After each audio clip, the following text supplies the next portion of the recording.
राज्यपाल सीपी राधाकृष्णन यांच्या निवासस्थानातील गणरायाचं विसर्जन गणरायाचं कृत्रिम तलावात विसर्जन करण्यात आलं। भिवंडीमध्ये गणेशोत्सवाच्या निमित्तानं महारक्तदान शिबिराचं आयोजन। शिबिराला महिला आणि नागरिकांचा प्रतिसाद। मुंबईमध्ये मराठा आंदोलकांचं आंदोलन तर परिसरात मोठ्या प्रमाणात कचरा। तत्काळ कचरा उचलण्यासाठी मुंबई महानगरपालिकेच्या वतीनं कर्मचारी तैनात।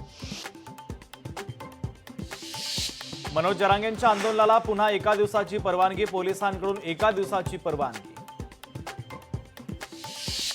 आझाद मैदानामध्ये डॉक्टरांकडून जरांगेंची तपासणी। डॉक्टरांच्या पथकाकडून जरांगेंची वैद्यकीय तपासणी। नीरा येथे लक्ष्मण हाकेंच्या विरोधामध्ये घोषणाबाजी। मराठा तरुणांनी केली घोषणाबाजी तर पोलिसांनी तरुणांना घेतलं ताब्यात। बीडच्या परळी रेल्वे स्थानकावर अल्पवयीन चिमुकलीवर अत्याचार। घटनास्थळी पोलीस दाखल। पोलिसांकडून संबंधित घटनेचा अधिकचा तपास सुरू। पनवेलमध्ये गॅरेजला भीषण आग। आगीमध्ये 2 वाहनं जळून खाक। आगीवर नियंत्रण मिळवण्याचे प्रयत्न।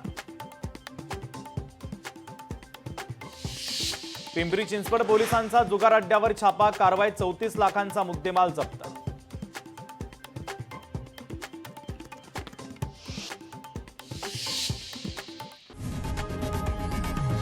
लोकशाही मराठी ऐका, पहा, जागरूक रहा।